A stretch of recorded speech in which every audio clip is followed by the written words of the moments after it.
You need to watch this if you struggle with Redstone. Bob's journey through the world of Minecraft's Redstone mechanics is nothing short of a comedy of errors.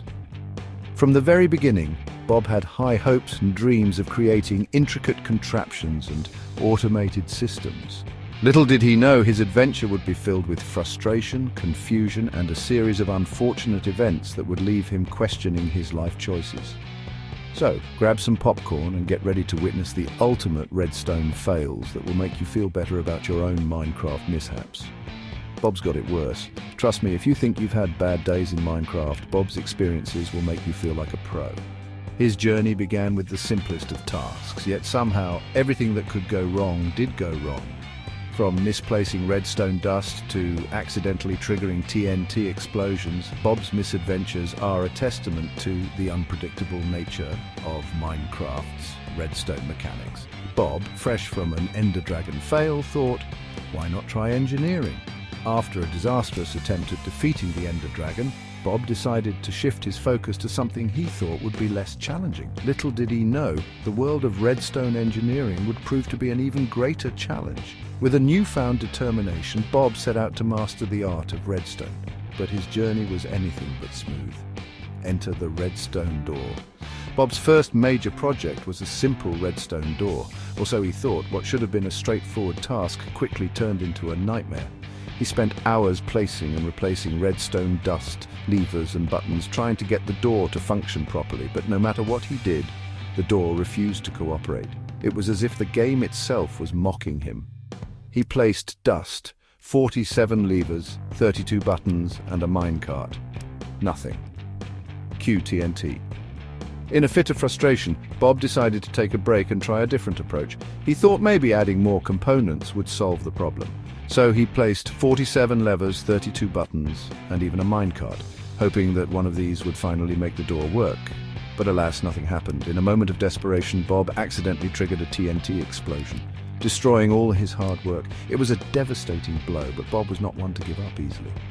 Respawn. With a heavy heart, Bob respawned and decided to give it another shot.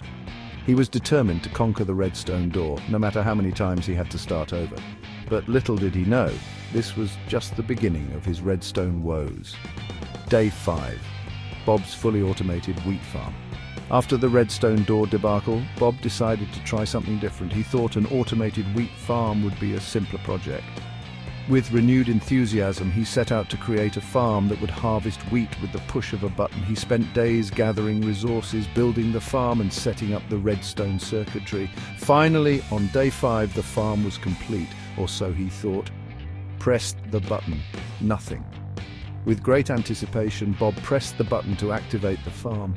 But to his dismay, nothing happened. The wheat remained unharvested and the farm stood still. Bob was baffled. He checked and rechecked the redstone connections, but everything seemed to be in order.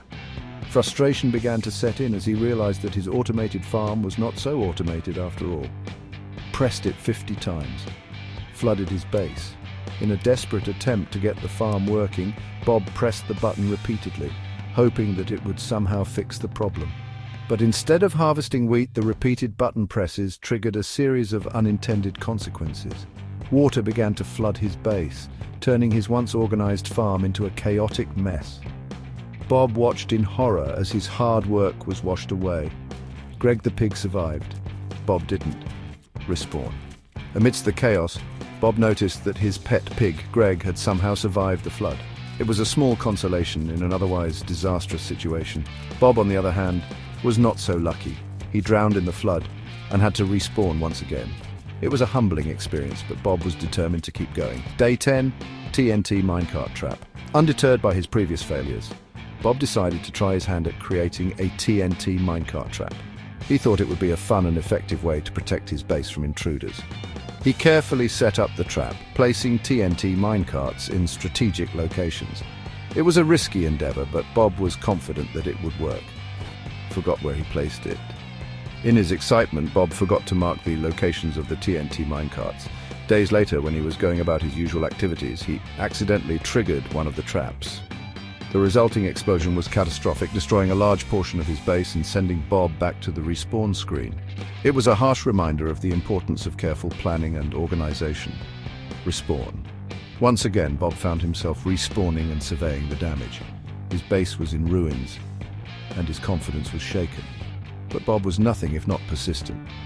He decided to take a break from traps and focus on something more constructive. Day 20, the Redstone Nightmare Machine. With renewed determination, Bob set out to create his most ambitious project yet, the Redstone Nightmare Machine. It was a complex contraption that he hoped would showcase his newfound redstone skills. He spent days gathering resources, designing the machine and meticulously placing each redstone component. It was a labor of love, and Bob was confident that this time everything would work perfectly. Everything connected to one lever. The moment of truth had arrived. Bob stood before his creation, ready to flip the lever that would bring the Redstone Nightmare Machine to life. He took a deep breath and pulled the lever, expecting to see his masterpiece in action. Sun vanished, doors flapped, Greg launched into orbit. TNT respawned. But instead of a well-oiled machine, chaos ensued. The sun vanished from the sky, doors flapped open and closed uncontrollably, and poor Greg the pig was launched into orbit. To top it all off, a series of TNT explosions rocked the area, reducing Bob's creation to rubble. It was a spectacular failure, and Bob could only watch in disbelief as he was once again sent back to the respawn screen. Day 30, Bob gave up. After 30 days of relentless effort and countless failures, Bob finally reached his breaking point. He had given it his all, but the world of Redstone had proven to be too much for him. With a heavy heart, he decided to give up on his Redstone dreams and focus on other aspects of the game. Placed a sign, "I hate Redstone." As a final act of defiance, Bob placed a sign in front of his base that read, "I hate Redstone." It was a simple yet powerful statement that summed up his entire experience. Redstone had defeated him, but Bob had not lost his sense of humor. Moral: Redstone's not for everyone. The moral of Bob's story is clear. Redstone is not for everyone. It takes a special kind of patience and skill to master its complexities, but even in failure there are valuable lessons to be learned. Bob's journey may have been filled with frustration and setbacks, but it also provided plenty of laughs and memorable moments. Want part 3, where Bob speedruns?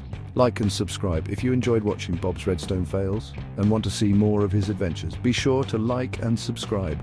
In the next episode, Bob will attempt a Minecraft speedrun. Will he succeed, or will it be another series of hilarious mishaps? Stay tuned to find out.